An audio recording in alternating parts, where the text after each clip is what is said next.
So, tell me, how has your lockdown period been? Because I have decided I'm going You to can, ask everyone this question. yeah, absolutely.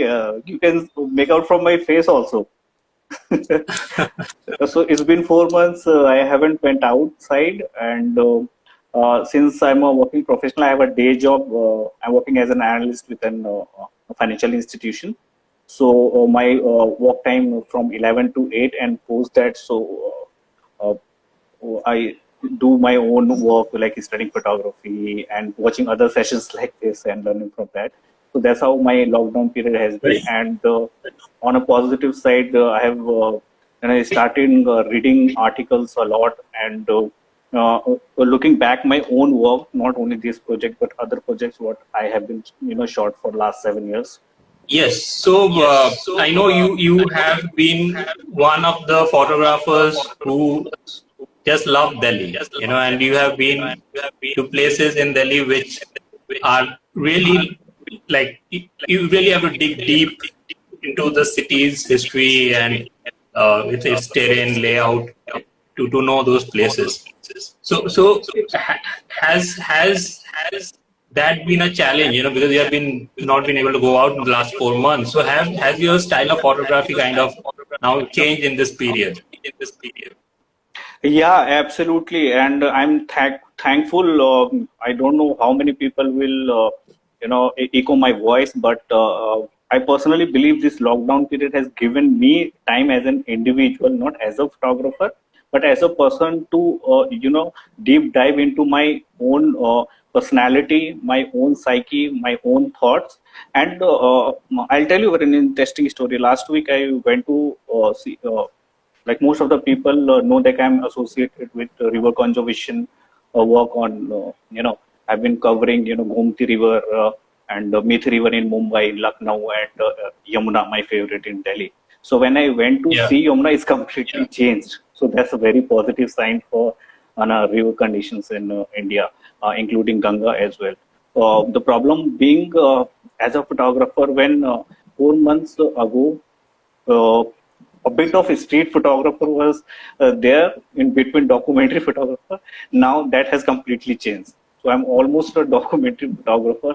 I can say that because what used to happen, I was very instinctive photographer earlier before lockdown. So whatever I see, I used to, try to make those photographs instantly. Now I see, I wait. So within a span of 2 to 3 hours, I shot hardly 10 to 20 photographs. So most of the time Okay. is video now. So I want to document those moments into videography. So that has been a major change. And answering to your second question, how do I deep dive into the different lanes of Delhi? So let me tell you a very interesting story. Long back, when I came to Delhi, I didn't get admission in Delhi University. So I started working, Right. as a salesman. So I have covered Right. almost all Delhi, and that's how I developed that kind of a connection with Delhi. That this city definitely gives you something if you are deep diving into it and churning out those interesting facts, interesting stories, or interesting people for that sake. Just a second. I'm still struggling with the technology. Uh, can you just speak something, Jay? Yeah, definitely. Can you hear me? Okay. Yeah. No, I'm just taking the mic. I'm Yeah, taking yeah. the headphone. Sorry. Yeah. So am I audible now? Uh, yeah, you are. So I just got the microphone and the headphones together in one place. Can you hear my voice clearly? Yeah, yeah. It's very clear. Yeah. Okay. Now, because this is an entirely new setup for me. I'm not a technology person at all. So I'm learning new things. And these interviews are still at a very early stage. So this is a bit of a trial and error phase for me. Okay. Exactly. So So, even I was um, facing the similar issue last evening. So I went live after 4 months just to, tell people that I'll be coming live tomorrow. And I was facing the same issue. yeah, it just takes a little shifting in the way we work, because I think everyone has learned a lot of new skills in the last 4 months due to the Absolutely. lockdown. So before we get into your story and your other work, I would just like to tell people who are watching this live that Jay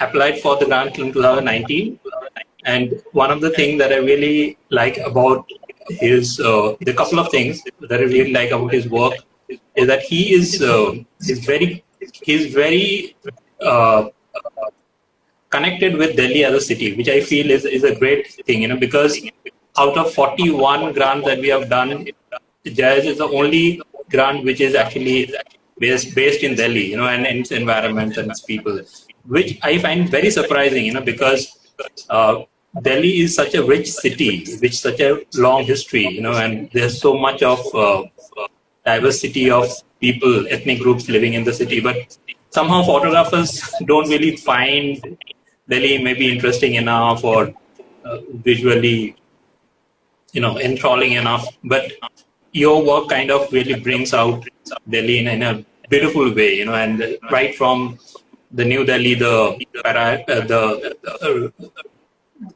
Republic Day parade that takes place, the preparations, including your series on the Yamuna, which I think is a beautiful part of Delhi, which a lot of people don't know of, let alone ever having visited those places.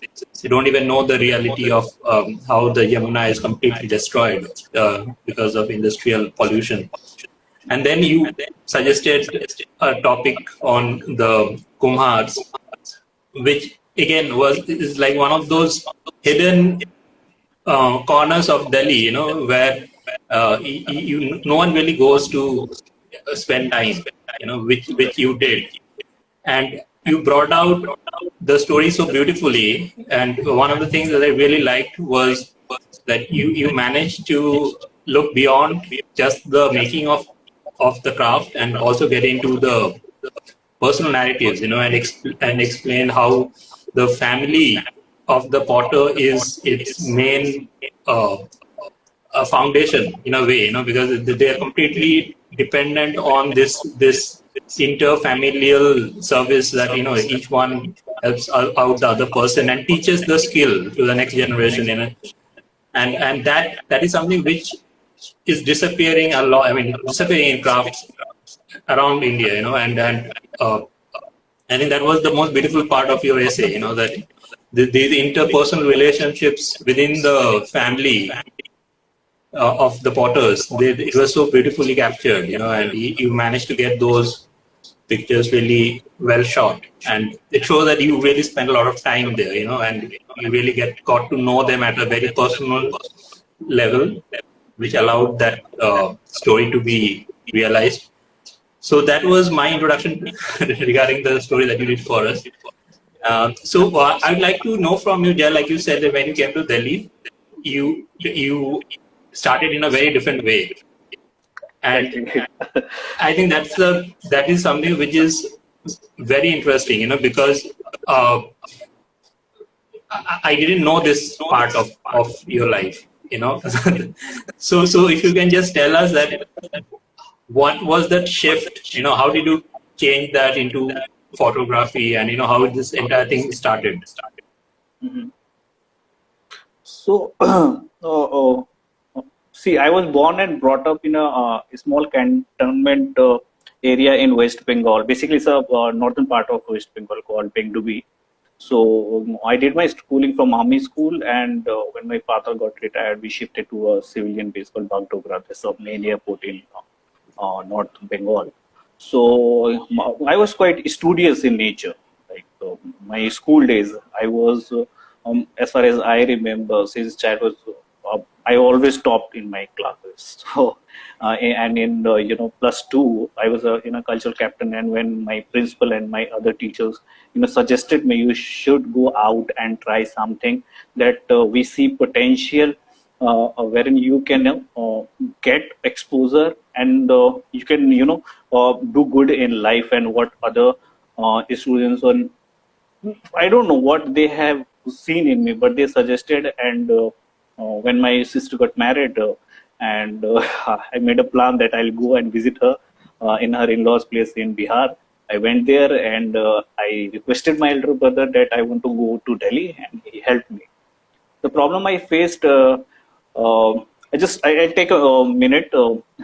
See, today being 27th June, I was in Delhi on 24th June in Okay. 2004. So I've just In completed 16 years. 2004. Yes. Oh wow, Yeah. a long time So I back. just, yeah, exactly.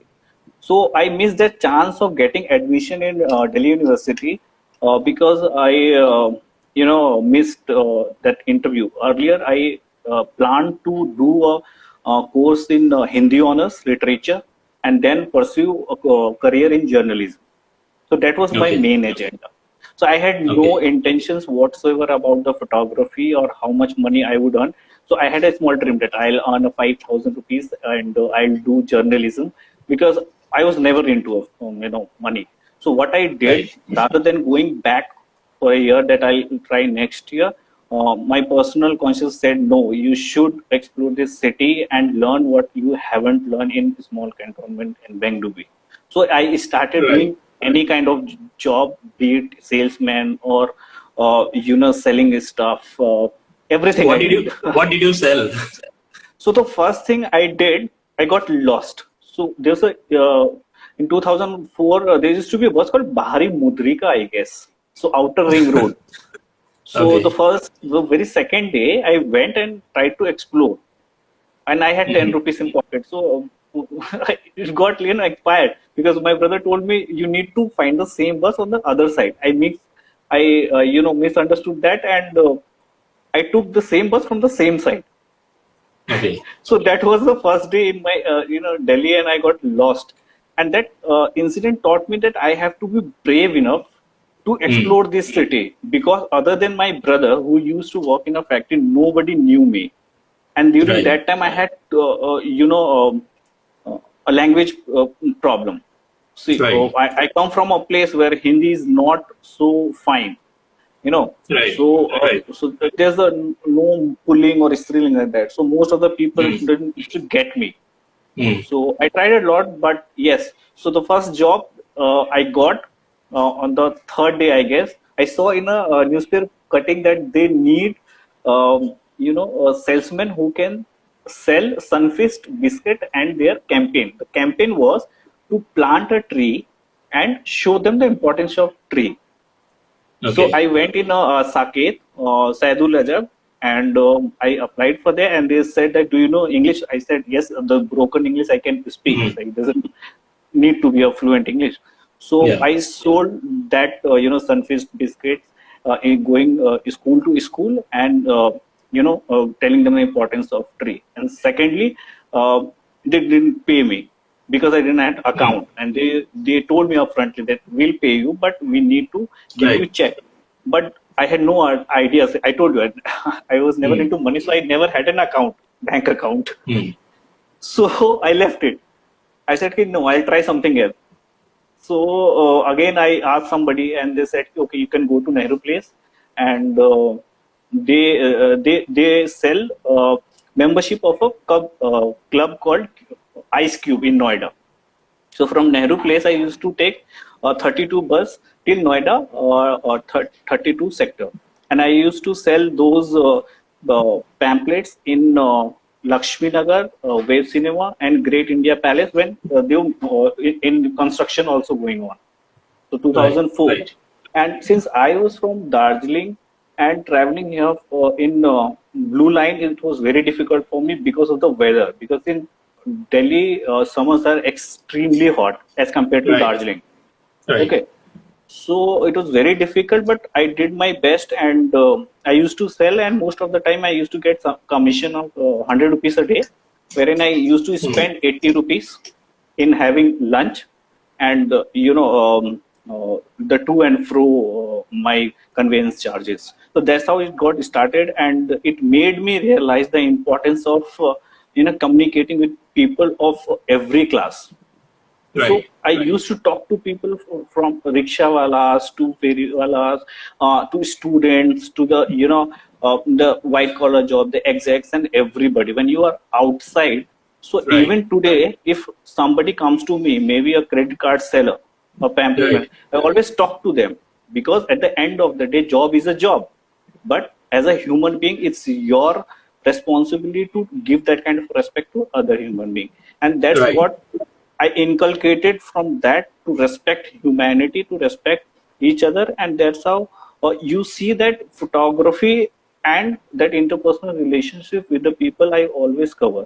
Even in Yamuna, it's Yeah. not while I show the other side of the Yamuna, the friends I Right. have made, only Right. those people told me about the importance of Yamuna and how it is destroyed. So Mm. there's a boatman in Ghat number 24, Ganesh. He Mm. only told me, he said, since you come every day before office, you need to understand the importance that what's been going on. And I Mm. upfrontly said, यार ये तो बहुत बड़ी hypocrisy है. And I Mm. wanted to show that. So I'm not questioning government. I'm not questioning Mm. authorities. I'm just questioning ourselves. Are we responsible enough Right. to, do our bit to the society, or we are just hypocrites who are blaming others? Right. Right. So I'll just come back to the fact that you came from Bihar and you came to Delhi in 2004. So do you think that being an outsider to Delhi made you very curious about the city? Because I think, do you think that makes a difference in how you kind of explored the places? Yeah, absolutely, it does. And still today, I believe there are hundreds of story needs to be tell. So I'm connected with a team called City Experience Festival, wherein we promote one city's culture, heritage, literature, food, etc., etc., in Yes. another Yes. city. For example, we did Agra, then Banaras, then Lucknow, in Delhi. So what Yes. happened when you did do these kind of uh, you know uh, festivals, or Mm. you tend to learn so many things. So Right. I still need to understand. So I was attending a festival wherein I came to know the difference between biryanis, of the biryani or a Hyderabad biryani. So that Yeah. kind of a details even you understand. And that's why I still believe that there are two places in Delhi. If you tell me to go every day, I can stay there for more than 10 hours. So there is one Delhi 6, and one would be on the Ghats of Yumna. So these are the Right. two places. And I'll tell you one more story.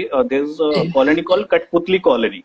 Yes, yes. So yes, so Which was demolished a few years back, and there was a lot exactly. of campaigning around it. Yes. So before pitching into Sahapedia, I was going through Katputli colony, and there was one more story I wanted to cover. There's a dye, local dye, factories there. So there's one in Safdarjung as well, and there's in West Delhi as well. I don't know the exact place. And the other one Dyeing was means in like the the color coloring. dyeing. Yes, the coloring. So Okay. that was a very interesting story, because what they do. So if you remember, in earlier days, our parents used to give our old clothes to people, and we in barter tend to take utensils.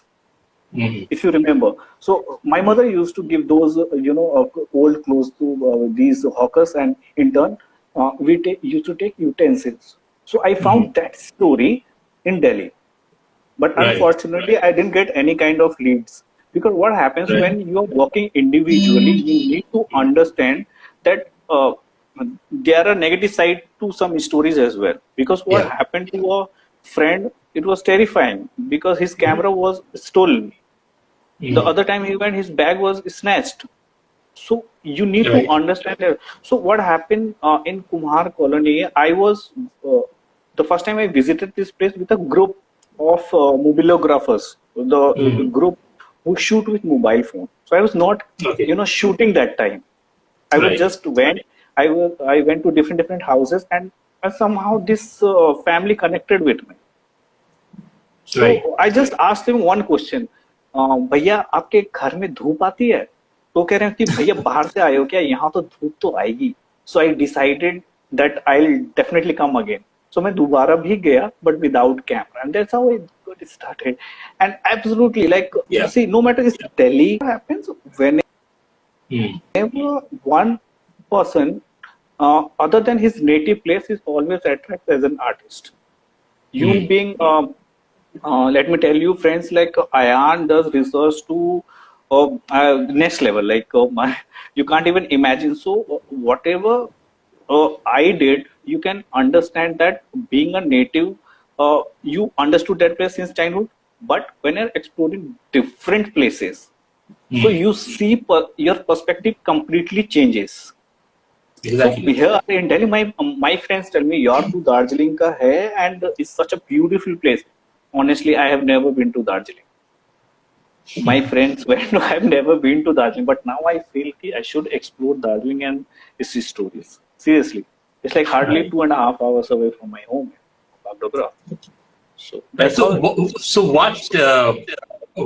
Which year or like how long back did you start getting into photography as a more serious activity? As far as the seriousness is concerned, it started in 2016, but I started Okay. photography in 2013. So I did a Okay. junior artist role in a Bollywood movie, and there I realized the importance of DOP. So what happened? There's a movie called Bhag Milka Bhag, Yeah. and director was Rakesh sir. So we sat Yes. with them, and the team, entire team. So Hmm. and the DOP, I guess.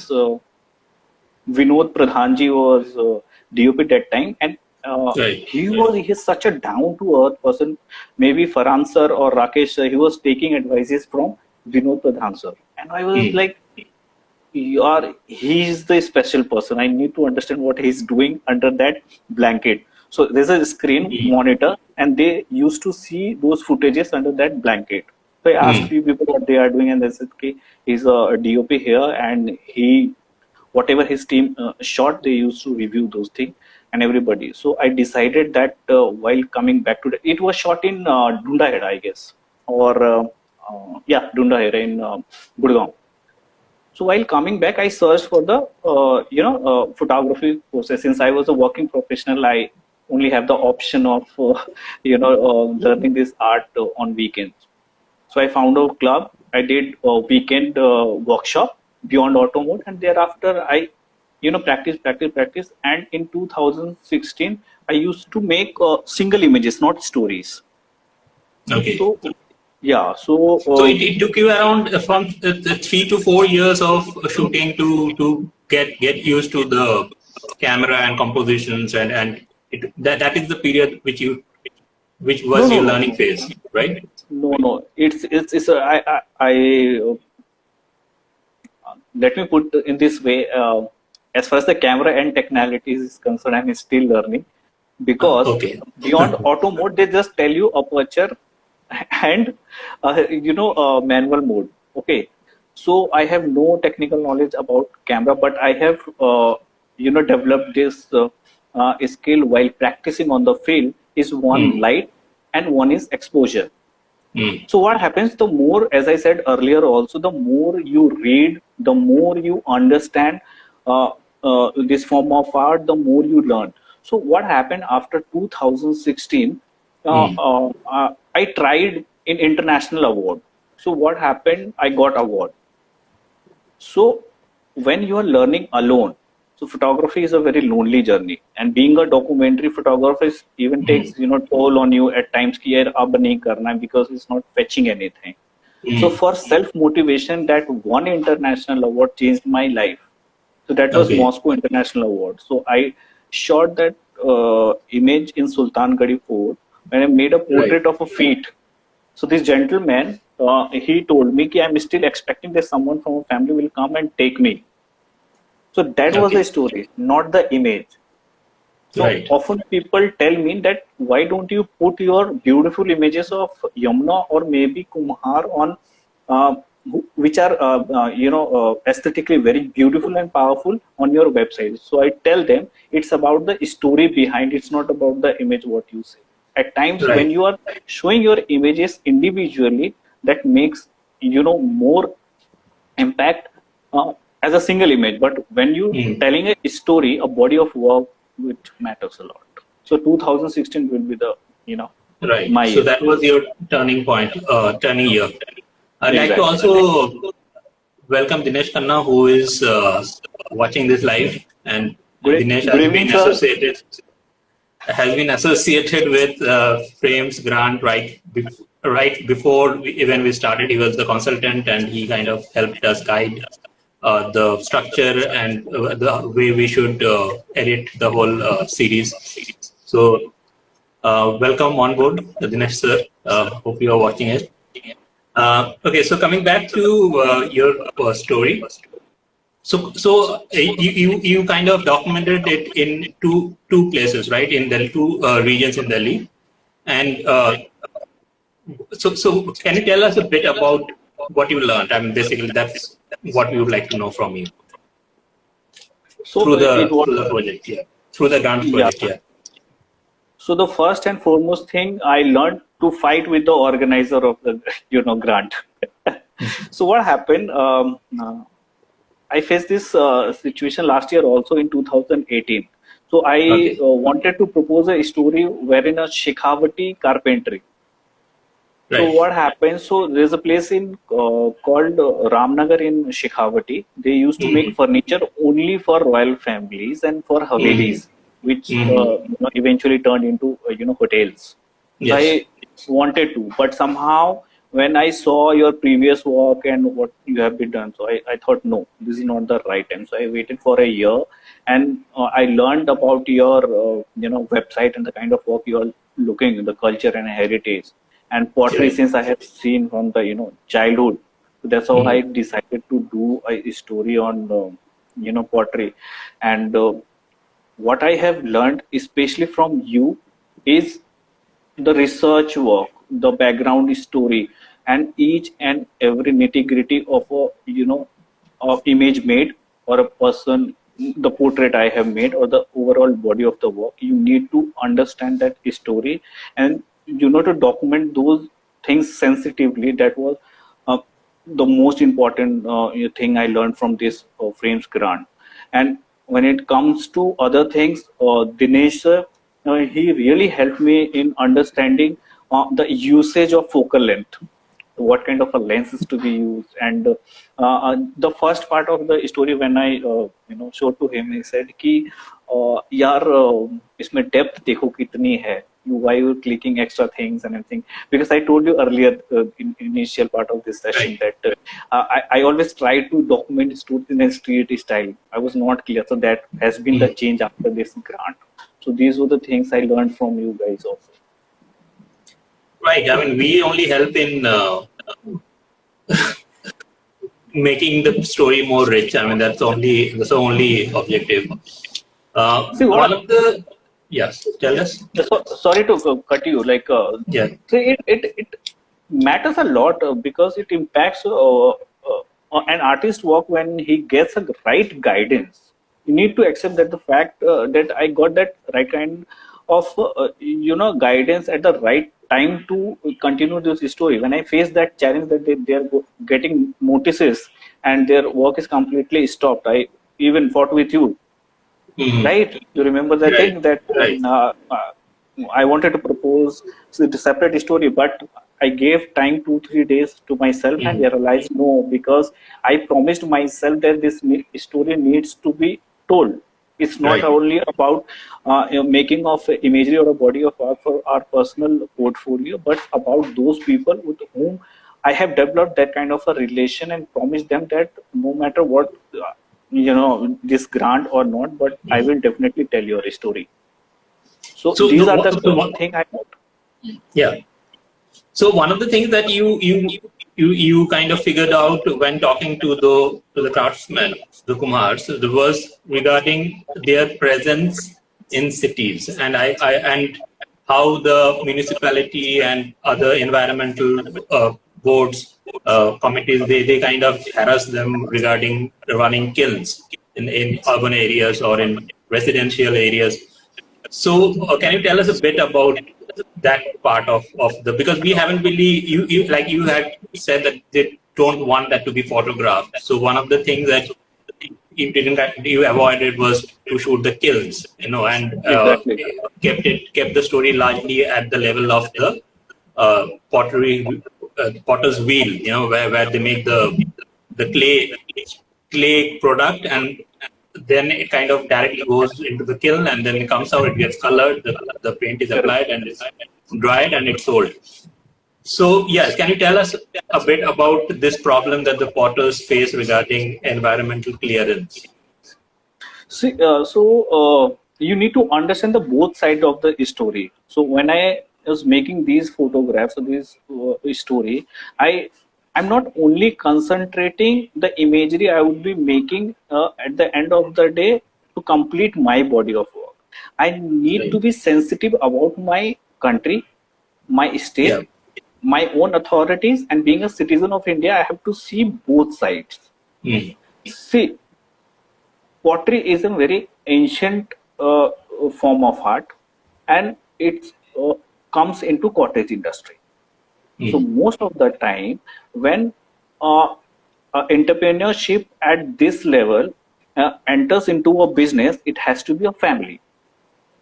Right. So family businesses in cottage industry, according to the guidelines of local authorities and as per the industry guidelines, what happens?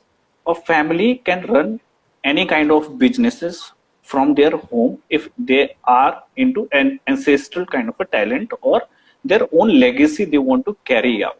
One. Right. The second part, when comes to pottery, so without kiln or bhatti, for the benefit of the audience, bhatti. So without that, it can't be made. See, so there's a way. This is called pitney. When they beat up the few utensils to give them the shape, and they again put in on direct sunlight, but it needs to be in sunlight. But you can't get that kind of a sunlight every now and then. So what happens? I promised them that I don't want to be in a situation when I'm photographing their kiln, and because of me they are facing problem. One, I'm not photographing kiln in order to challenge my own authorities, my own government. Right. See what happens, you need to see both sides, right? Right. So in both the ways, I have decided that I will not be in a situation to be answerable to my own self, that see, I did a story for myself, I did a story for themselves. So for me, always this story has to be for themselves. See, so you didn't want them to get into trouble because of their story, and that is considerable. It's a consideration that I think many photographers don't do. That they are so in the moment when they are doing a story that they don't think about the long-term consequences that their story might bring to the subject. So they are, most photographers are not really stakeholders. So they are there only temporarily in that space, and they might be not involved in the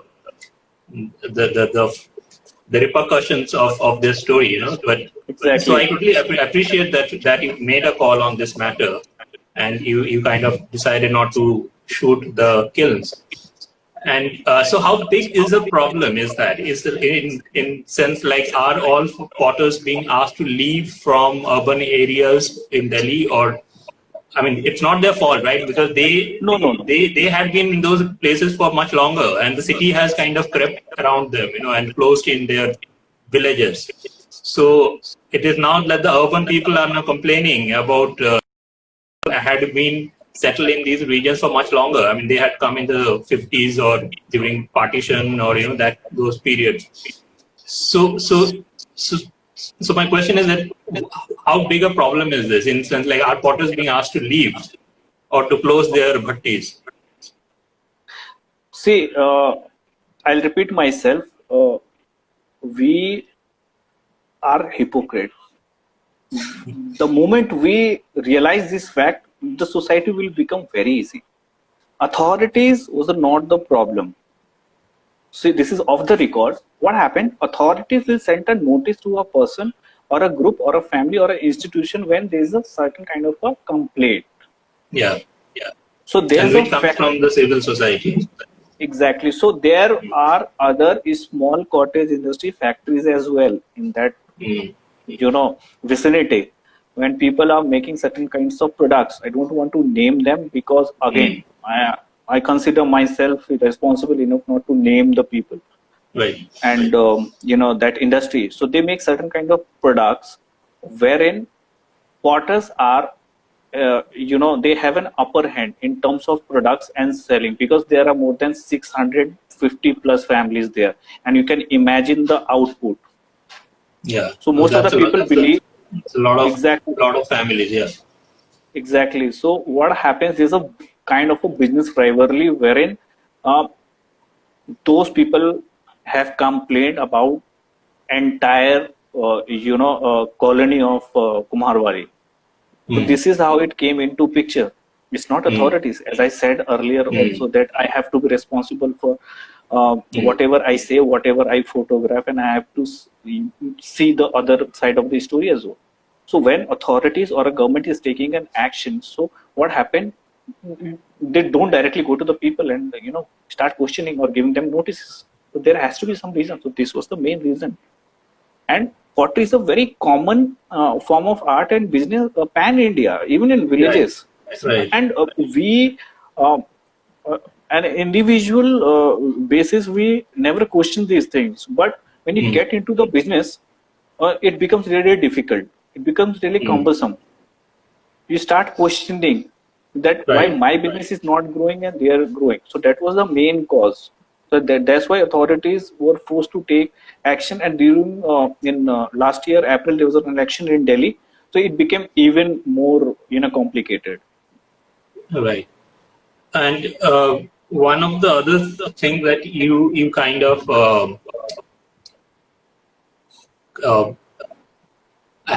I'm missing the right word.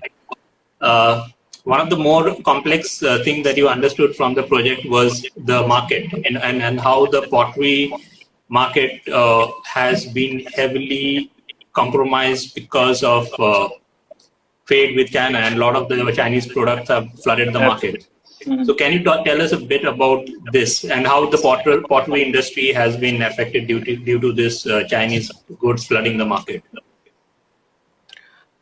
Uh, Out of 700 families, I believe that already more than 50% families have been impacted. Not because directly Chinese market. Even what happens, you need to adapt to the environment. So it's the demand, what supply at the end of the day, the suppliers or the manufacturers gives.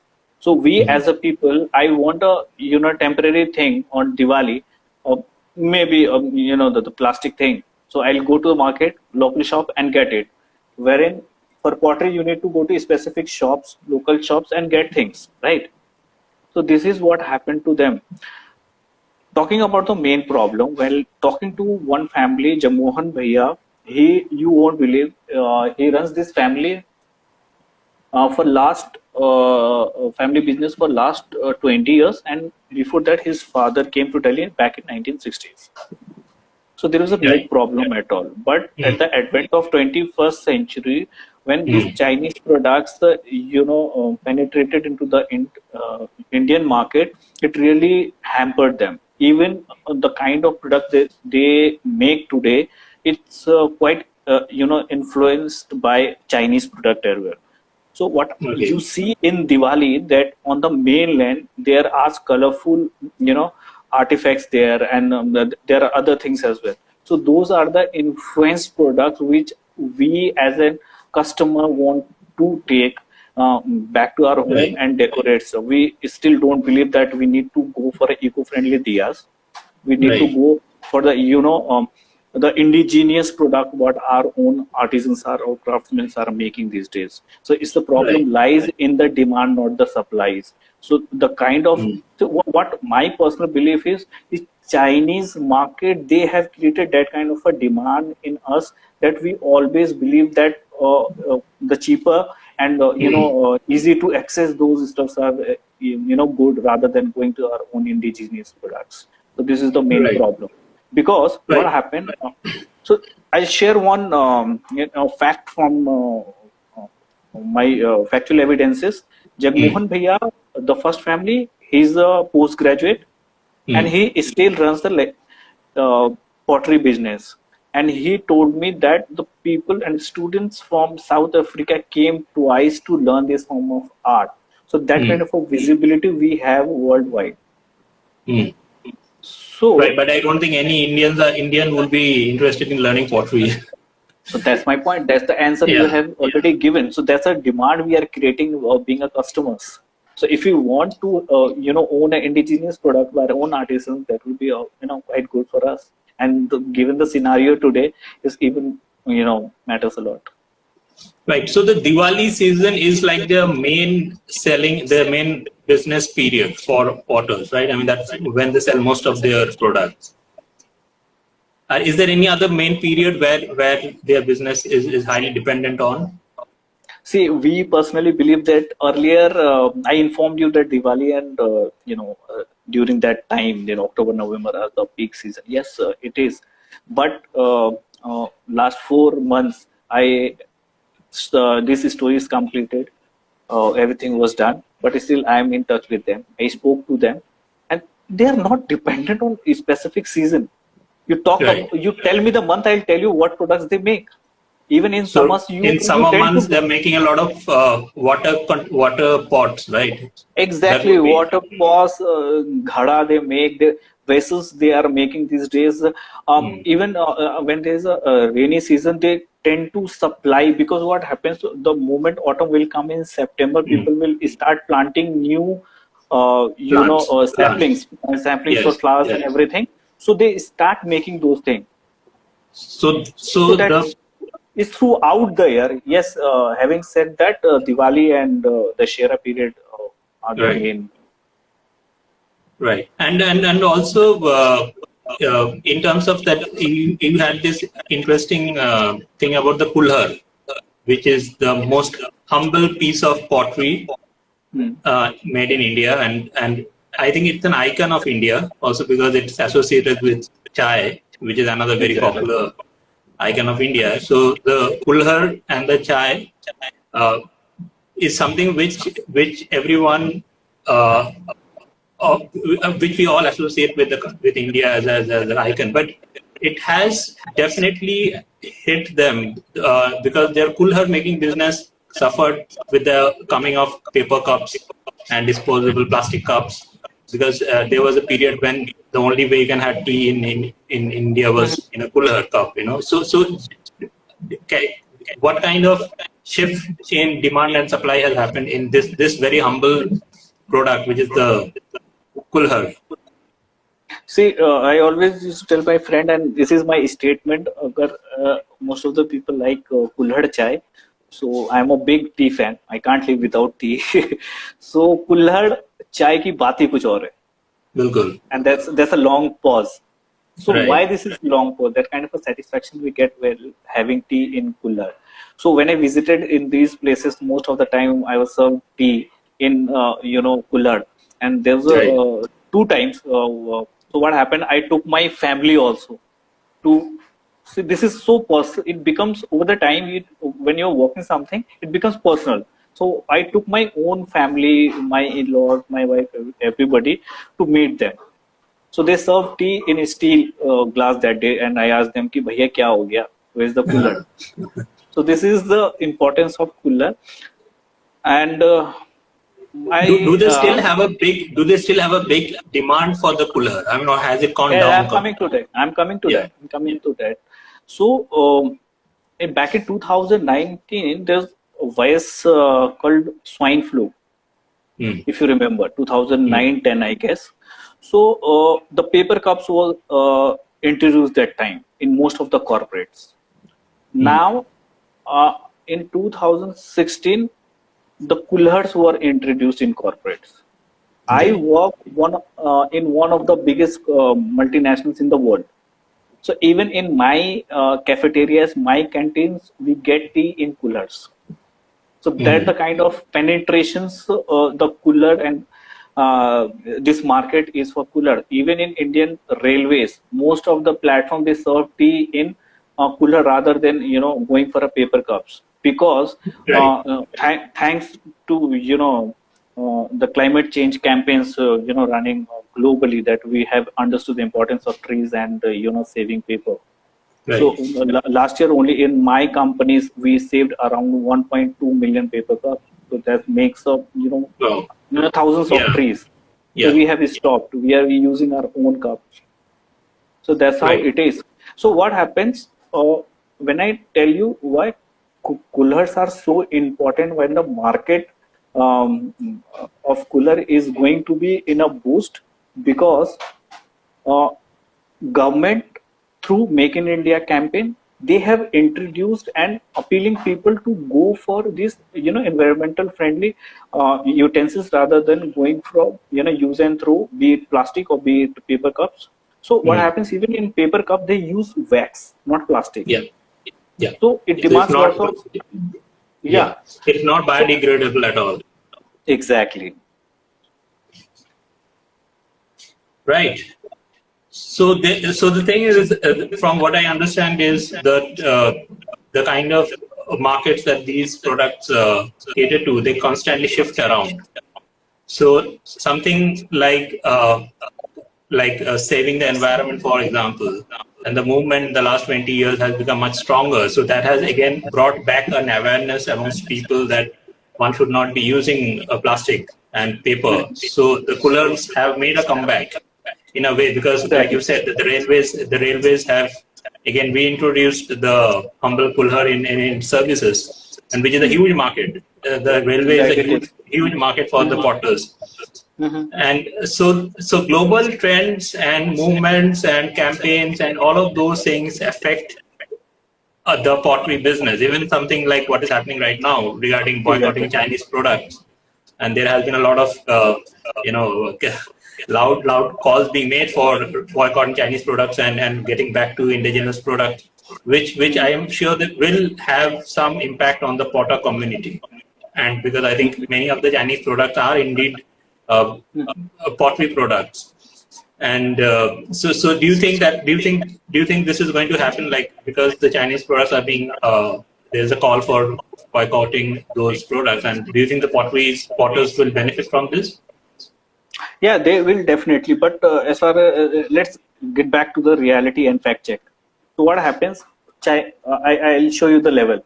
So what happened? Chinese products are at this level. So Hmm. and potters are at this level. Can you see me? The both Yeah, hands. I can see it. Yeah. So what happens? See, they are here because of the demands. Hmm. The last question you asked about Kulhars, they are in corporates because corporates are associated with CSR projects, Hmm. the ESG Okay. projects. So as a part of Right. their campaign, they are tend to help NGOs, these kind of artisans, in order to help society as a corporate, right? Hmm. But when it comes to Kulhar, especially I'm talking about the Kulhar market, why it is good and bad. So I told you about the CSR projects. Kulhar are Hmm. at this level because the CSR projects are there. But in local market, distributors, they are taking those coolers at very minimal prices and they are selling at a high prices. So at the end Hmm. of the day, the potters are not getting the exact amount what they are deserving of, right? So Right. this is why the Chinese products are at this level, and pottery and the other indigenous products and the craftsmen's products are at this level. So we need to balance, and it will Hmm. take time. It doesn't happen overnight that Doesn't I'll say happen I'll overnight. boycott Yeah. everything. My Yeah. mobile phones, my even I'm wearing this, Yeah. specs. Everything is connected with the plastic, and most of them are from China. Yeah. So when Exactly. you are using your own personal belongings, and that is because of manufacturing, be it in China manufacturing or you're buying those stuff from a Chinese company, we need to understand it doesn't happen overnight. Hmm. However, the potters community will definitely get benefits when we start, executing rather than talking. So that will Hmm. be my main statement of the day, that don't Hmm. talk, please Yeah. execute the same. Right. We So need this to is how it really. happens. Yes, I think we all need to buy more products from the local potters, and be very careful when we buy things in during Diwali season. Whether who is going to benefit out of this. because the local potters, they really depend on their local markets to sustain themselves. And I feel really sad that when I go to the market, I see the local potters sitting outside the market on the street, and no one really ever stops to buy anything from them. They just go inside the market and they will go to these high-end shops which sell products which are basically from outside India, and because they look better, they may be higher price, but they look better, and they last longer maybe, and that's why they just avoid the potters sitting on the roads, and that's really our problem, because we are the ones who are not looking at them. Yeah. And well, I mean, I think that has been the case with a lot of crafts in India, and not only for pottery. I think every craftsman in that craftsmanship in India needs to be addressed in this way. That we need to wear more Indian garments, Indian textiles. We need to use more Indian pottery. We need to encourage all the craftsmen. They're all suffering intense competition to survive in today's market, from within India and also from outside India. Okay, great. Jay, I just want to put one question to you, which was put by one of our viewers, which I don't recollect his name. It's open for Q&A, I guess, no? People can ask. I got one question which I'll just put to you, is that what advice would you give to someone who is interested in starting as a photojournalist now in today's time? Because today's challenges for a photographer is very different. Yes, it is. So, see, I'm not a photojournalist, neither I'm a full-time photographer. I'm an analyst by profession, and I'm practicing photography on my own. But during all these 4 months of lockdown, I attended more than 30 odd sessions of photojournalists and eminent photographers. So I can tell you that as of now, the photojournalist job is almost free. There's no opening as such, but you get in touch with photojournalists and photo editors, write to them and send your portfolio in order to get review and how you can go about.